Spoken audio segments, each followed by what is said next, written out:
with Claudia Tumba, who is going to be giving us this session, which is on culture, confidence, and communication in the ELT classroom. So, hi, Claudia, how are you?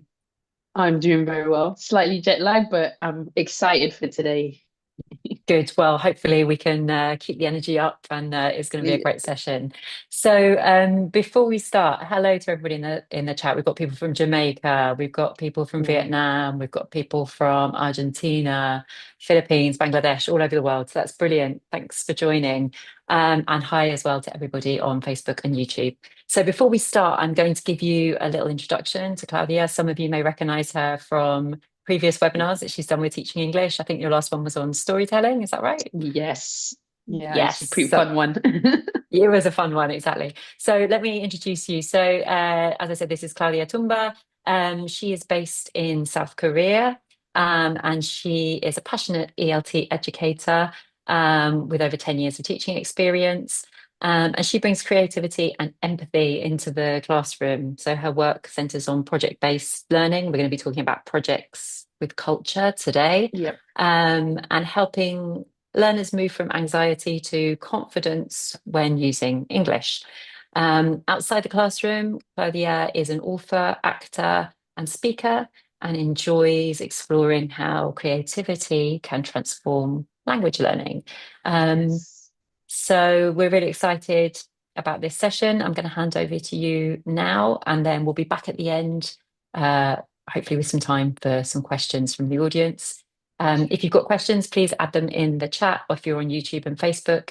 If you're joining us on Zoom, then please put them in the Q&A. Okay, so I'll hand over to you now, Claudia, and I hope Thank everybody you. enjoys the session. Cheers. Hello, everyone. I'm so honored to be back again, giving you another session. Again, something I'm really passionate about, and I cannot wait to dig in, dive in with you. And I hope you're all excited and ready to just have a good time, learning, sharing together. Um, so yes, I'm Claudia Tumba, and today I'm going to be talking to you about something that I'm just so passionate about. Here's what I want to know first from everyone is what age group do you mainly teach? Please write in the comments, chats, so I can get a good idea of where everybody come from and what age group. Good, mostly teens, adults, got university, secondary. Good. Ooh, good. Hello from Myanmar. I love Myanmar. 9 to 12, mixed, adults, primary. So we've got a huge mix, a huge range of ages, which is brilliant. Um, and one good thing I would like to say is that this session fits you all. You can all take something away from this session that can transform your teaching.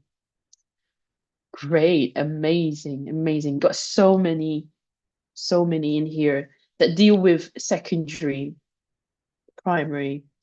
All right, let's continue on. So here's a little bit of plan. So hopefully by the end, you're going to have a good idea of what the project framework is like. You're also going to have moments to think about how it could apply to your learners and to your context as well. And then by the end, you're definitely going to walk away with some ideas that you can start using in your classroom from Monday. So I hope that it's helpful to you. So let's start off with why do cultural projects matter? And this is something I've experienced. So my background is I work and live in South Korea. And what I noticed was a lot of my students had limited opportunities for real communication. I mean, they learn about talking. When we meet someone, we're going to talk to them, we're going to do this. We have all these hypothetical situations, but they never really have anyone real to talk to. And they focus a lot on their own cultures, especially in South Korea. It's a homogenous country, so it's very difficult to meet people who are not Korean. And even if they do meet people who are not Korean, they're really usually kind of shy. It's not really easy to talk to people outside of their own cultures. And then the textbooks that we use do sometimes cover topics connected to other cultures, but it's really simple stuff. It doesn't go very deep. So the question that I want us to think about today and to discuss today is, how do we give students something genuine to say and someone genuinely listening? That's what we want to tackle. And I am confident that these ideas will help with that. So let's get into it. What is this framework? Well, in a nutshell, I want to show you this iceberg picture. In the chat, put a thumbs up or thumbs down, or yes or no, depending on where you're commenting from. Have you ever heard of the iceberg, the cultural iceberg illustration? Yes. Evaluator says yes. Good. We've got some yeses, we've got some nos. This is great. So cultural iceberg basically shows us somebody, when we meet somebody, what do we see? We normally see what's on top. We normally see the surface culture. And that's things such as the person's food, clothing, festivals, paintings, historical buildings. This is what we normally see and know about people when we meet them. These things are usually easy to describe, and we thankfully have loads of things in our textbooks about other people's countries. However, to really get to know someone, you have to go beyond what you can see, beyond the surface, and go into the deeper values, into what their beliefs are, into how you make the community. And this is really difficult to do by just, using an English textbook. It requires a lot more thought and a lot more language, and it's really found in conversation. I'll give you an example. Before I went to South Korea, what I knew of South Korea was K-pop, K-drama, food. And I had this idea of how Korean people were based on what I was watching. And I know we say don't trust media, but I really did trust media. If you know anything about Korean dramas, I did look for my Korean oppa, that really strong, handsome guy that would just save me out of, my troubles and worries. And my reality was totally different. How people approach relationships, friendships, even how colleagues socialize was completely different than what I had known, read about, and seen on TV. So I had this huge culture shock, and I had to learn a lot about what was beneath the surface. And so, but it was exciting. All the mistakes I made, and I made loads of mistakes. I used to, in Korea, you have to say 안녕하세요 when you meet, somebody who is a senior and older to you. But I would just say 안녕, which is just like, an informal way of greeting somebody. And, I've done so many things. It was funny and exciting, but, I learned from it, and I've improved since. I do use the respectful greeting now. So now I want to ask you this question. Please share with me in the chats or in the comments. What is one deep culture value? And you can just write a short phrase or a word. For example, respect for elders, hospitality, that is often misunderstood in your context. Good. So I think Mai or May said respect for elders, Amina. Paula also agrees respect. Feminism in Pakistan. Miriam, thank you. Camille says discipline. Interesting. Respect is coming up quite a lot. Mutual respect as well. Gender differences in the Gulf countries. Good. Generosity, Ahmed. Thank you. Resilience in the Philippines. Good. Family values. Honor. Thank you, Beatrice. Friendliness. Politeness. Oh, eye contact. Amani, are you reading my mind? This is good. Lydia says religious differences. So many great examples. Good. So using the WWCC framework, we can try and tackle these big problems, right? So how does it work? So let's say we have, the first step is always to consider what we can see, which is the surface fact, something like food, something like music, something like clothing, something like the names of the different people, the names of elders, the names that you would call younger people. These are all the things that we can easily find out, hear about, and see.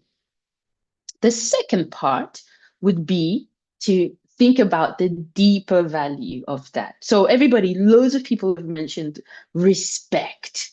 So what you would want your students is, so if we take the example of Korea, we have all these words that you can call different people. For example, if my colleague is older, I have a certain name for them. If they're younger, I also have another name for them. Now, I'm not from that culture where we have specific names for different people. But I need to understand that in order to be able to understand how respect works in South Korea. And this is where that deeper value comes in. I have to ask the why question.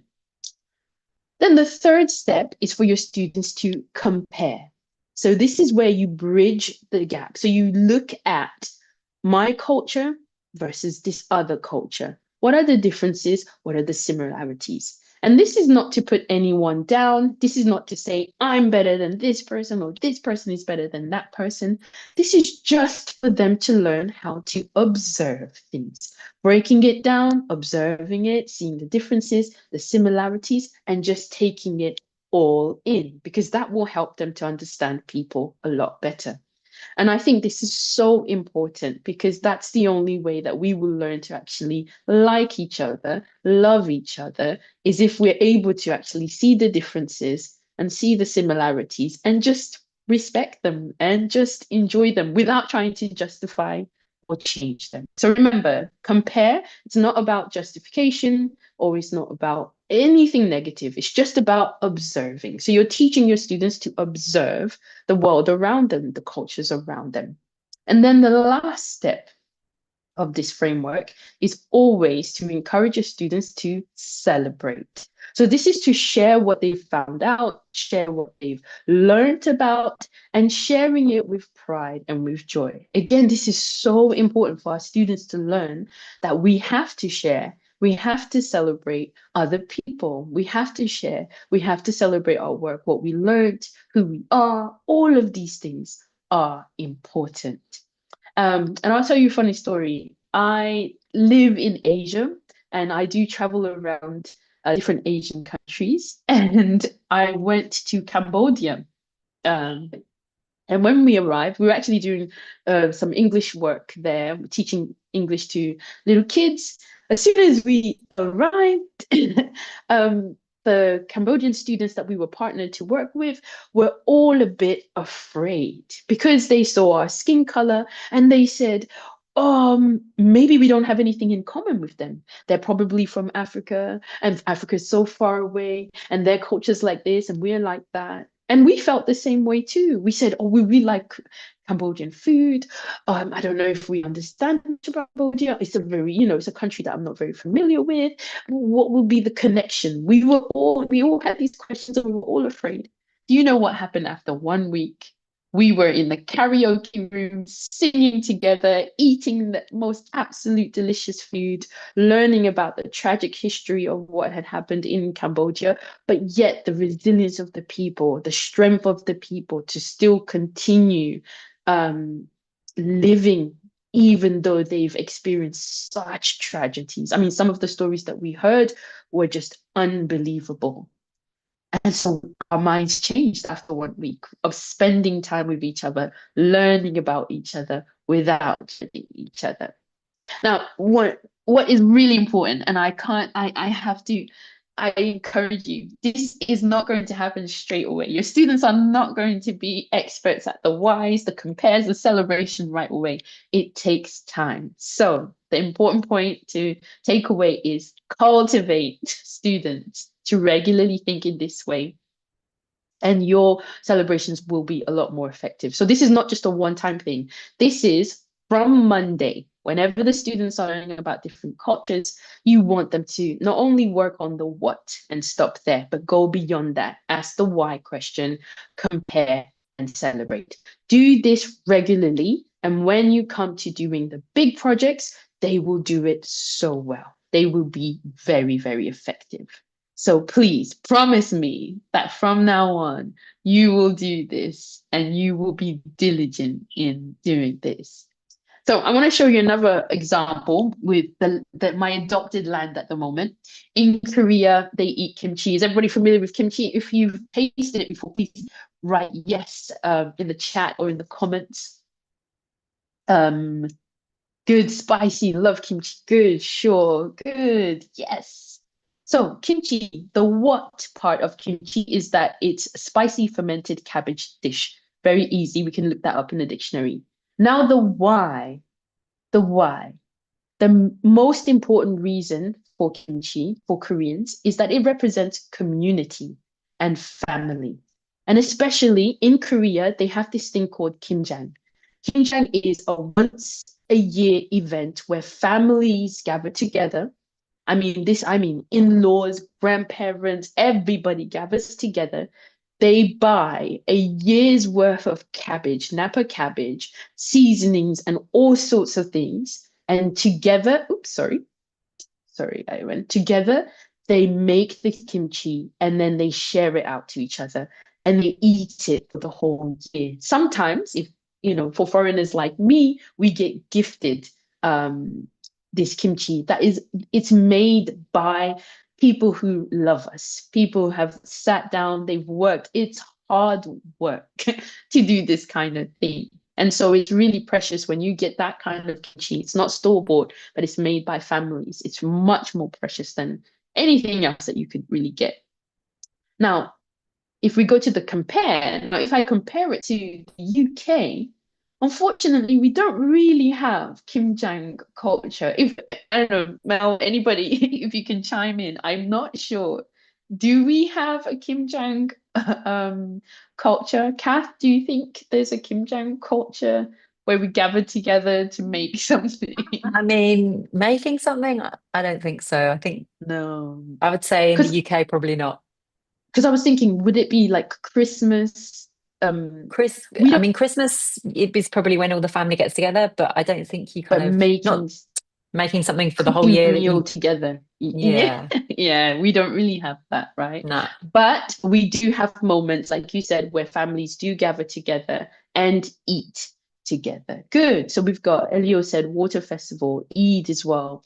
So these are all times when you gather together, but really in Korea, kimchi is so special that it takes a whole family to come together and make it together.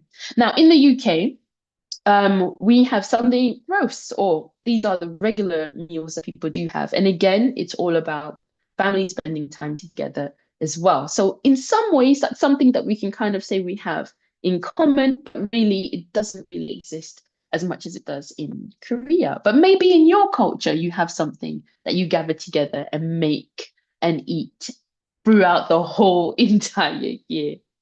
Now, the celebrate portion of this would be definitely to eat some kimchi and to also share what students learned and what they do within their country. So if in my class, I would probably try the students' kimchi and then maybe bring something from the UK that they can try as well. And then we can share about when we have it, how it's made. Is it store-bought? Is it made with love, like kimchi is made with love? So this is what the student's presentation would kind of look like. They will have something that can be seen, a surface fact, and then they would have a deep culture fact or a deep culture explanation, and then they would do some comparisons, and then they would do some celebrations. All right. Now, another part of these projects is to always have someone physical that students can connect with. So where possible, you want to have your students connect with someone from a different culture, different background than them. And it can be face-to-face or it can be online. We live in a wonderful world where, Zoom meetings are really, really great. Hence why we are all gathered here from all around the world. What you want to do as the teacher, you want to give students only the basic information if you are setting them up. Now, with my university students, and quite a few of you said you were teaching university, I would actually challenge them to go and find a foreigner, somebody who is not from their country, and befriend them. So if they're in university, I would usually encourage them to maybe seek out language students or PhD or master students and see if, would you be available for a quick interview? It usually works. Nine out of 10 times, people are usually up for it as well. So that's what you can do with older students because, they're a bit more grown up and they can kind of take this on. With secondary and younger students, it will be up to you to find and vet the person so that they can work with children and they are right for their age. So usually with when I'm looking for the people, I try and look for people who are, talkative, they're a little bit confident. They don't have to be experts in their own country. Please don't mistake it. They don't have to be the expert in their own country. They just have to come from there and they just have to have a realistic experience. That's what we need for that. So now when it comes to you, the teacher, pairing your student with this partner, you want to only give basic information such as name and country of origin. This is because you want the students to be curious. Who is this person? What are they like? And sometimes I do ask the students to write down, who do you think this person is? Do you think they're male or female? Because you can't always tell by somebody's name. And what do you think they like? Where do you think they're from? How old do you think? Why are they in this country? What are they doing? So they start to think about this person. They start to anticipate who this person is. And this is the best trick ever. When they actually meet the person, it's usually the complete opposite of what they had in mind. And it does bring about some really funny situations. I remember once I didn't pair anybody, but everybody picked a country at random and they were paired with somebody. So I had two girls who happened to be paired with someone from Congo, DRC, and he happened to be male. They didn't know that until the day they met him. At first, they were really scared. This is Korea. Male and female interactions are they're not always so common. And then add on top of that, somebody who is foreign, add on top of that, somebody who is Black. And later on, the girls told me they were petrified. When they saw him coming in, they were like, oh, we have nothing in common with this person. We're kind of a little bit scared of him. He looks a little bit intimidating. However, after the interview, they were completely blown away. They had so many things in common. He was so much kinder than I thought he would be. And even just the personality and the ideas that they had in their head, completely out the window. And they just thought it was hilarious. And they told me this much later. I didn't know. I just thought I had no idea what they were thinking. But it was a really good experience for them. So if you can, when you're assigning the partner, please only give a few details to raise the student's curiosity and to get them thinking about who they could be paired with. And also, when it comes to preparing questions in advance, encourage students to prepare what style questions and why style questions. So that means surface as well as deep culture questions in advance. Again, try not to do everything for your students. Allow them to come up with the questions they want to ask. Because remember, we want them to speak to somebody who's genuine and to ask genuine questions. If you give too much input, they're not going to have that. And allow the students to lead the conversation. This is really important. Allow them to feel all the awkwardness, all the silent gaps in between the conversation, all the ums and the ahs and what should we say next and what. Allow them to feel it all because it's really, really good for them. They need to know how to sink or swim. And I'll tell you a little secret. They usually are able to swim wonderfully. I always get so many students who said, I was really scared at the beginning, but after I met the foreign friend, I was totally okay. They were really kind and really nice. Actually, we kept in contact. They really helped us a lot with this project. So even if your students are shy, even if they're afraid, let them, because the person who's helping them will always be much more understanding. So I've never really had a situation where someone, was partnered with my students and they were annoyed and they said, what a waste of time. It's never been like that. They've always appreciated that somebody is taking the time to learn about their culture, and that they can even, share about where they're from. So it's usually positive from both sides. So allow your students, let them alone, don't micromanage them. Now, if in case, you live in a country like me, I live in the countryside of South Korea. We're not always privileged to have many people from outside of South Korea. So if direct contact is not available, students can do some extra research and then role play. And they can take on these different personalities. They can study a little bit, and then they can still go through the same process as those who are meeting a physical person. All right, now I've been talking about the projects. Here are the projects. So if you're still with me, please put a big thumbs up, or please put a yes in the chat if I haven't lost you yet. Good, got lots of thumbs up. Awesome, lots of hearts. Amazing. Good. So I've got 4 ideas. Now, let me just say, I know primary is only at the top, but really, when I was teaching primary, I did everything with them. We made YouTube videos, we did interviews. So when it comes to primary, I've only put it as the leaflet because that's the one that I'm most confident can work within the primary setting.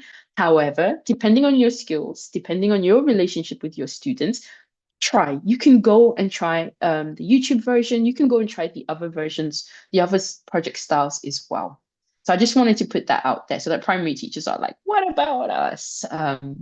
So the first style of project that you could do with your students is a cultural leaflet.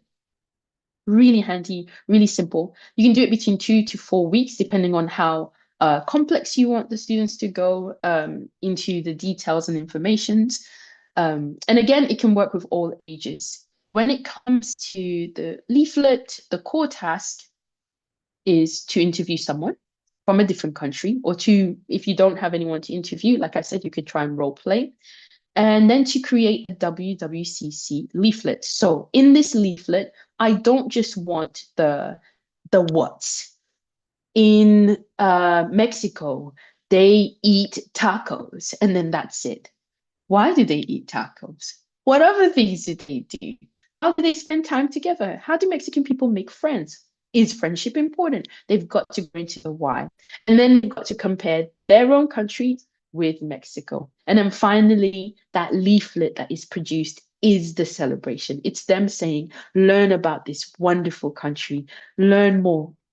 Try some quesadillas, learn more about that as well. So your students can do that with the leaflet. And again, we're taking language outside of the classroom. You're not going to keep the leaflets inside the classroom. You're going to encourage the students themselves to go out into the hallways to give staff members and other students a copy of their brand new leaflets so that everyone can learn about this new country. Now, cultural presentation, this is a 3 to 4 weeks duration. It takes about 3 to 4 weeks to be able to do this. This works really well for secondary and university. Here again, the interview comes up. Students will prepare a WWCC presentation. So again, with the what, why, compare, celebrate. But this time, in each team, half of the members will do the presentation in front of the class, and half of the members will lead in a cultural activity. So, for example, I've mentioned Mexico just now. They can show us a Mexican dance. They can show us, they can get us to try a Mexican game or a Mexican dish or a traditional outfit from Mexico, so that we can get that experience. So it's not just about presenting information, but it's also about, kind of feeling the spirit of Mexico within the class, right? And feeling like we've traveled somewhere else as well. Now, this is really important. That live activity portion is so important. Good, Francisco. I love the fact that you've noticed the dance that I've put in there. Now, I don't want to, I think it's tinikling. I've danced it because a lot of my friends here in Korea are from the Philippines and they brought in the sticks and we've done it and it's incredible. I can't do it very well, but it's really, really great. The next one, which is one of my favorites, is the cultural booth. Now, this is going to take about 4 weeks, especially if you're working with older students. Younger students, it might take a little bit longer because there's a lot of parts that go into this. Again, an interview with a cultural contact, building a WWCC booth with display material. So students are assigned a whole table and they put up a board with lots of information about the country they've been learning about. And they put out some, artifacts, some clothing, whatever they can get their hands on to put on their display table. And here is where it's different. Traditional presentations, it's one person at a time. But with this booth style, it's everybody simultaneously presenting. And what you want to do is you want to invite guests. It could be another class comes to visit yours. It could be outside guests that you invite beforehand. Parents, friends come in. Now, this is it gives a little bit of pressure to your students, but it's incredible. Especially the atmosphere is always very lively. Even the shyest students will try because they want to show what they've learned. They want people to come and see what they've learned about their countries. Last year, I was really surprised. There was this group who were sharing about China. So their turn was over. So what I did is half the class went up and showed their booth first. They take it down, and then the other half goes up, puts their booths up, and then everybody walks around. So we kind of shared the hour in half. Now, the group that had already presented, their time was over. They could just sit down and continue resting or enjoying the other booths. They continued. They kept wanting to share what they had learned. They kept calling people to come and enjoy our booth. Come and taste. Have you heard about this? And I was so shocked. Not only because honestly, I'll be really honest, I love all my students, but I didn't know that they had it in them. I didn't know that they would be excited about the project because it was the first time I had done it at that school. And it was so fantastic. I just watched from afar with just so much pride and joy because I could see they really put in a lot of effort into it and they were really enjoying the process. It was really just so enjoyable. So that's why I love the cultural booth. It really brings out the best in all of my students. Finally, a cultural YouTube video. This is again really, really fun. If it's not possible to do the presentations because of time or it doesn't quite fit your schedule, how about trying a video? You can collect little snippets throughout the month and put it together using any of the free resources, any of the editing resources. I recommend CapCut because it's pretty good. So again, core tasks will be the interview. All of the projects have the interview portion because we want a real person that can verify the information we're sharing. And your students are just going to create a 2 to 3 minute WWCC video. And they can just use their phones. You don't have to go high tech on anything. Just let the students film from their perspective and have fun. And then use CapCut to edit it. The free version works fantastically. And then here you can have a screening night. And how I would do it is get some popcorn, get everybody to come in, turn off the lights, and then just enjoy the videos that students have been made. And don't worry, Elio, you said, I don't even know how to use it. Your students will probably know how to use it. They can show you how to use it, but it's so simple. You just put in all of your clips into CapCut, and you can just, the very basic is you put all the clips into CapCut, and then you just make the video, you finalize it and make the video. But yes, Francisco says CapCut is very user-friendly. I totally agree with you on that.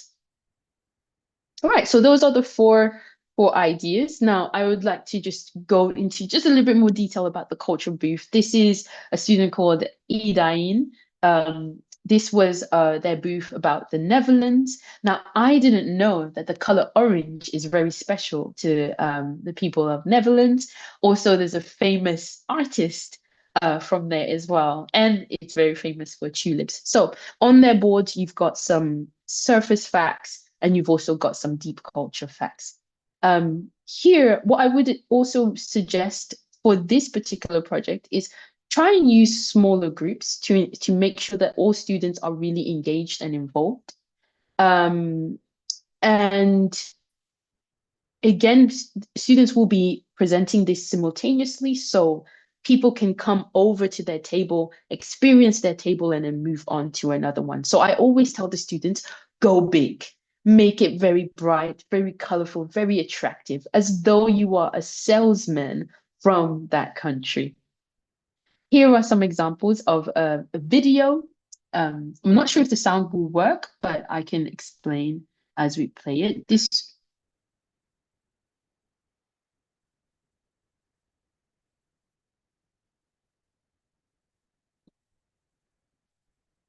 This was my student, Youngjun, who was making a board for Latvia. Do we have anyone from Latvia here today?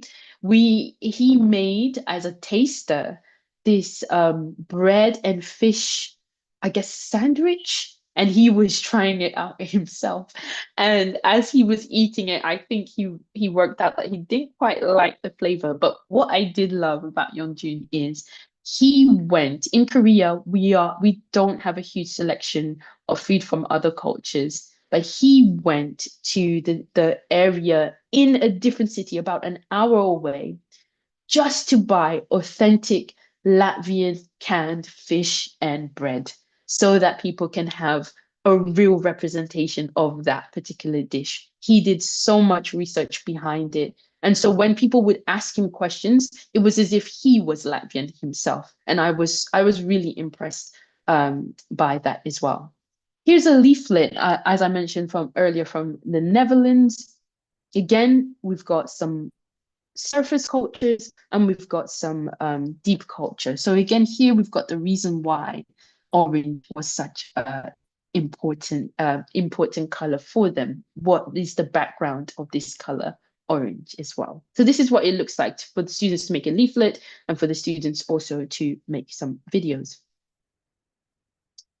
Now, which format, let me know in the chats and in the comments below, which format do you think your students would most enjoy or would actually enjoy?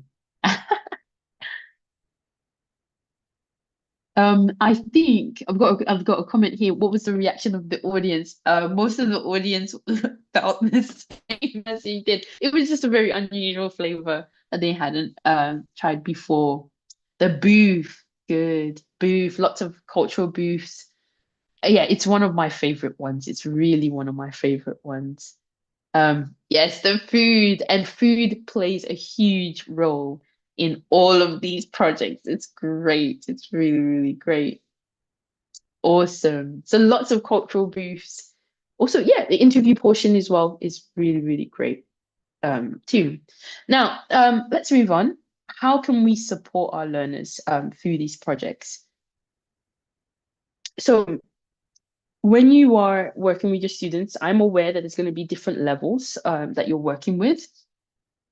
When it comes to beginners, you can use picture cards alongside a frame, such as, for example, when it comes to the what, one thing you should know about their cultures or about this culture is, and, put a little picture card so that they can understand better what they're supposed to do. For intermediate, you can give them a sentence frame, such as, for example, the why. This is important because, so give them something that is partially completed so that they can finish the rest of the sentence. For advanced students, the frames are there as a starting point. And sometimes you can even just not put any frames at all because you want them to encourage to use as much language as they know, to use as many ideas as they know, and to write a little bit more in detail. So you can put down some frames for them, but I think for advanced, you can push them to kind of come up with the ideas themselves. but do support all the levels of learners within your classroom. All right. Now, when it comes to students working together, it's very difficult. You are going to have students who want to do everything and those students who want to hide behind everybody. What I would definitely recommend is giving students different roles. So we've got the designers, those who create visuals, booth displays, the researchers, those who go, like my student, Young June, who would go to another city or who would look at, what do they eat or what kind of clothing do they wear or what goes on in this country and put down all of this information, gather it all together to give back to the students. You've got the writer who can kind of come up with the scripts, come up with the information that's going to be put on the boards. You've got the speaker who can be the person to present to the audience. So you can get your students to be assigned with different jobs and different roles working together. AI, what about AI? We are in the age of AI, so definitely that has to play a part, right? So here you definitely you don't have to, but I would. You can use AI tools to help find surface facts really quickly. And then here's the important part. Whether you use it or not, here's what's really, really important. Always ask students to verify the values and meanings with a real person or community source. And this is really great for students to be able to learn what is fake news, fake information, right? Because we learn so many things about different countries, and we see all these things on the media and all of those things. But is it true? Is it realistic? Does it really reflect the actual people? And that's why having a real source is so important, just to verify, to ask the question. For example, I had a student who they were going to base, they were doing Mexico and they were going to base their whole Mexican booth was going to be on the Disney movie about Mexico, I think Coco. And they wanted to do a Day of the Dead celebration. Now, I said, Coco is Disney. Verify with the source. Is this a good representation of Mexico?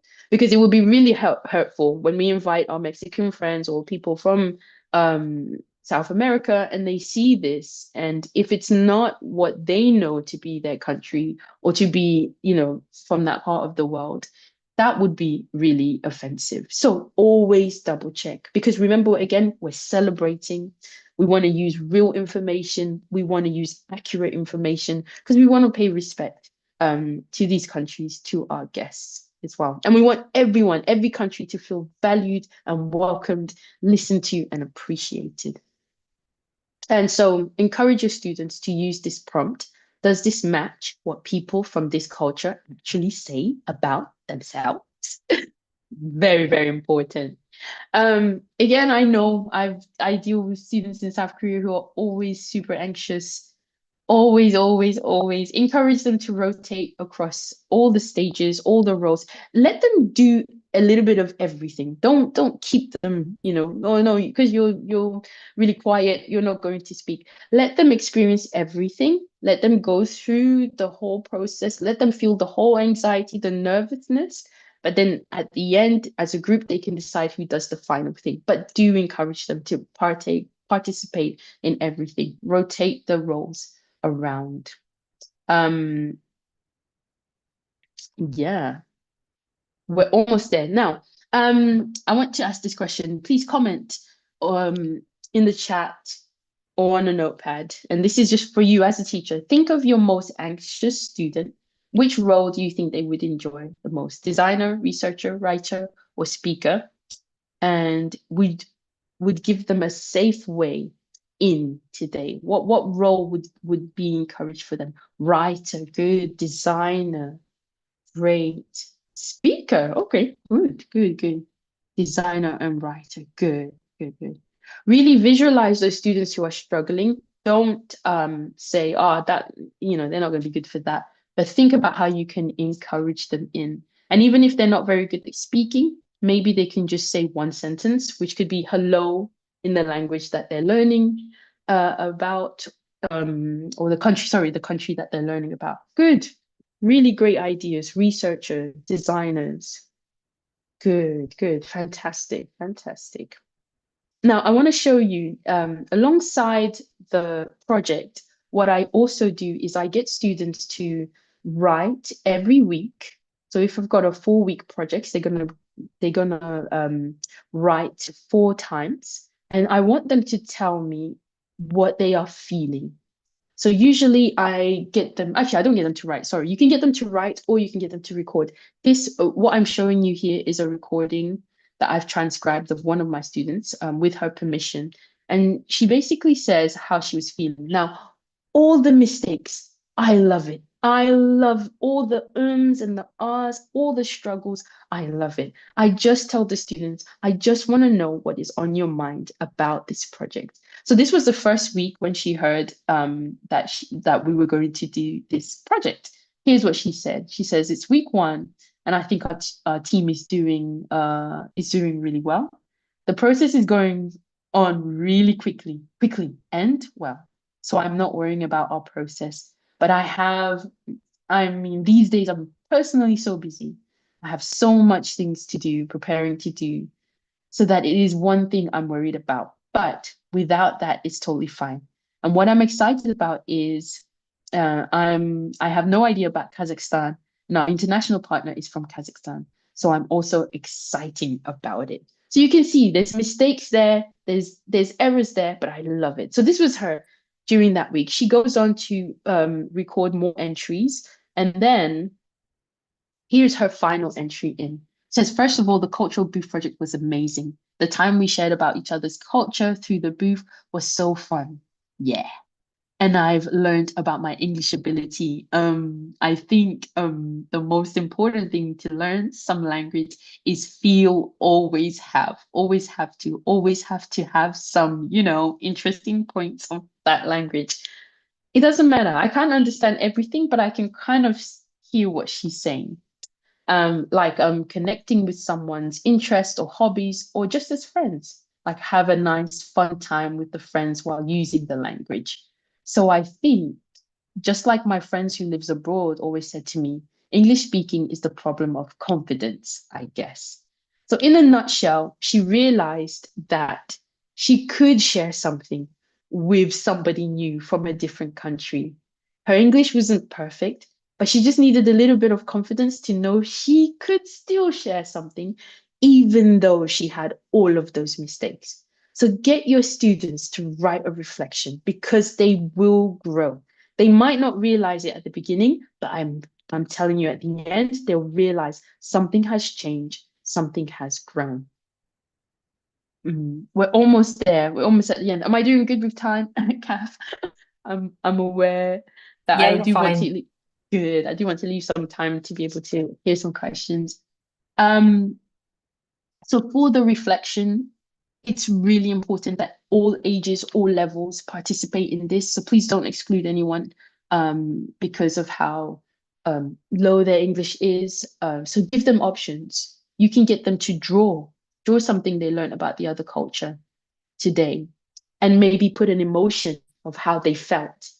So they could put a smiley face if they felt happy, sad, or angry, whatever it is. But they can just communicate to you using images. For secondary, so for kind of or maybe intermediates, you could get them to complete the framework. I was surprised that one word I needed and didn't know was. So this is, I was surprised, is to do with what they've learnt about this new culture. And then one word I needed is to do with their own English as well. And if there were no words, that's amazing. For adults, I would ask some deeper questions. How did this project change the way you think about your own culture? Again, the reason why this project is so important, and I think all teachers should get involved, is because in Korea, for example, I'll give you an example. I had a student who is half Korean, half Filipino. And for a long time, he was not proud of his Filipino heritage. He was quite embarrassed. He was sometimes teased about it. There were issues with the fact that he's Korean and Filipino. But through classes like this, or through experiences like this, his classmates get to understand how amazing the Philippines is. They get to learn more about the Philippines, the good and the bad, all of these things. And at the end, they can have some more respect for this student. And this student, who is usually like an outsider, can be brought to light. Their country can be celebrated, and it increases the joy, it increases the pride.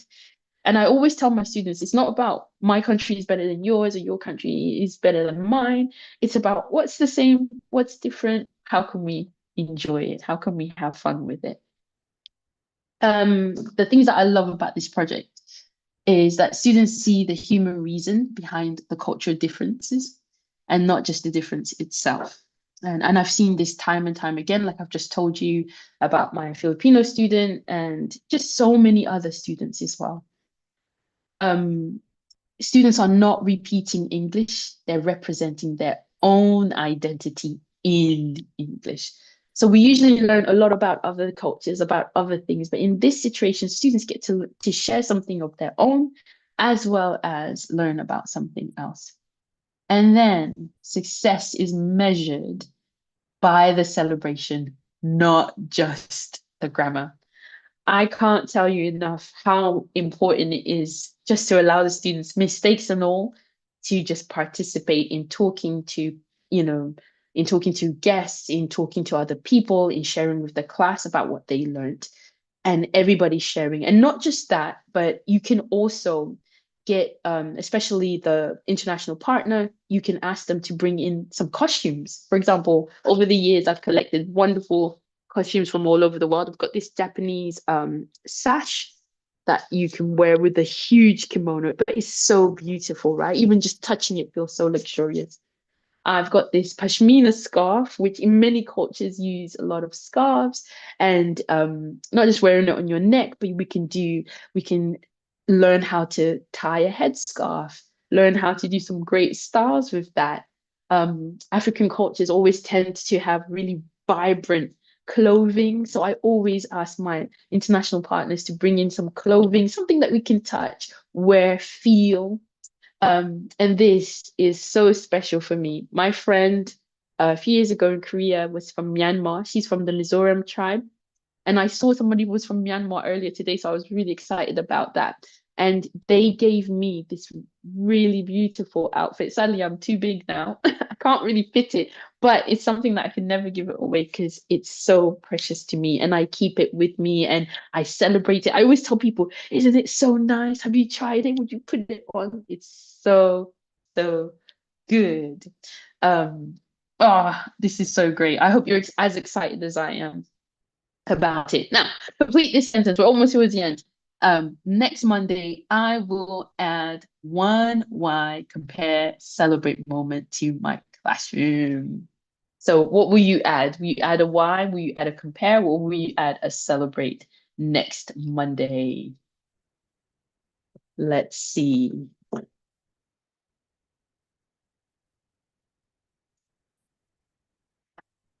Good. So one compare. Good. Celebrate. Fantastic. Loads of celebrating. Brilliant. Compare. Good. Yeah, bring in that traditional food. Good. A deep culture. Celebration. Great. Fantastic. Good. So before I go, here's just a little bit more. Just one slide. So remember, you are creating a habit, so go slow. In your next class, try adding just one thing. One why question to a topic you're already teaching. One compare prompt that asks students to find a bridge to another culture. And one moment to celebrate what students produced, however small as well. So please promise me that you're going to do one of these things in your next class and keep doing it for as long as you can. All right, now that's it. I'm on YouTube. I'm always under Claudia Tumba, so you can always contact me on all of my socials. I go by the same name, to be honest with you. I'm not creative enough to find a new brilliant social media name. But yeah. Thanks so much, Claudia. That was a great session. We've had so many positive comments and great feedback in the Yeah, chat. And yeah, really enjoyed listening to all those ideas. And awesome. just really Thank you, nice to hear everybody. you talking about the way of like bridging cultures and all the great practical information as well about how to set up these projects. Really, really great. We've not got a lot of time, but let's see if Sorry. we can just, no, that's fine. Let's see if we can squeeze in a couple of questions. One Sure. question that we had on Facebook was just sort of a practical question. How do you generally find your international partners or people that your learners can talk to? Sure. I start off with my friends. So, do you Right. know anyone who knows anyone who knows anyone? So, find it within your inner circle. Do you know anyone who's married to somebody from a different country? Also in schools as well. There's always a parent or yeah, there's always somebody who's connected to someone international. So I start off with people I know first Yeah. before contacting maybe university master students or PhD students. Yeah. That's Okay. So usually how you can always I find go. someone. Yeah, you can always find somebody. Usually around you, there will be one or two people that are from a different country. Yeah. Brilliant. Yeah. Okay, great. Somebody posted a question saying, isn't Mhm. this more like social studies? I mean, I think you've answered this question already, but what would you Mm. say to someone who had that question? Even if it is just social studies, I think it still belongs in the English classroom. I think it's a great thing for students to see how English functions in the real world with Yeah. people who are not from their country, even if it's a small thing of like their pronunciation, because sometimes we get so used to speaking in a certain way because we speak to people who more or less have the same accent as us. But speak to somebody who has a different accent. You have to do a lot more listening, you have to do a lot more communication. Maybe the grammar that you use, you might have to drop a few words, or you might have to, say words completely with each syllable instead of breaking it apart. So it's a skill that the students need anyways, because we live in such a global world. Yeah, sure. I mean, if you think most Yeah. people these days, if they're using English, they're speaking to other people from different Yeah. countries anyway. So Yeah. it's really great practice. Yeah. Um, Somebody also has asked about levels. Like, can you do this from very, very low levels? What if people sort of if your students don't have much vocabulary, can they still do these projects? Any suggestions or advice? Yes. So what they would present might be a bit simple.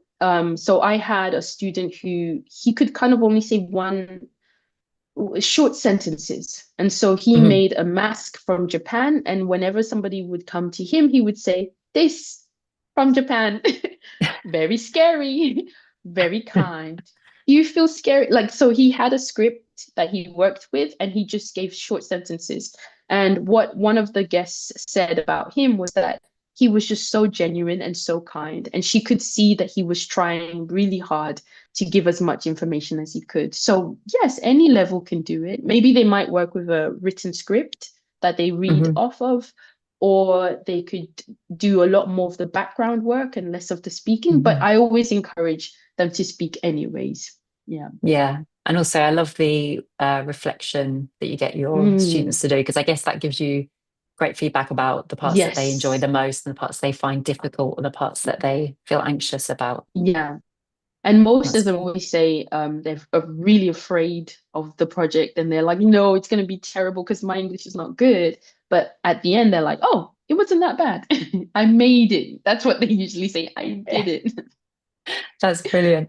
Okay, I mean, Um, I'm really sorry we've run out of time. That was a fantastic ah, session. But before we mm, go, I just want to remind everybody, and I would encourage everyone to maybe try out some of these ideas, as Claudia was saying. Maybe try one of those moments or do a whole project if you have time, because she'll be coming back on May the 1st at 1 o'clock on our Facebook, YouTube, and Instagram pages. So that will be an opportunity to ask Claudia some more questions, or tell us how it's gone. Tell us how this has worked with your own classes, and a great opportunity to ask any questions again. So please join us for that. And we will also be back on the 15th of May with our next webinar event in our Understanding Your Context series, which is all about adapting resources. So there'll be loads of great tips there. So please come back and join us for that. That's it for today. So thanks very much for Mel for moderating here, and to Karen on Facebook and YouTube. And of course, big thanks to you, Claudia. That was another brilliant session. And thanks for Thank those you. really inspiring ideas. Thank you, everybody.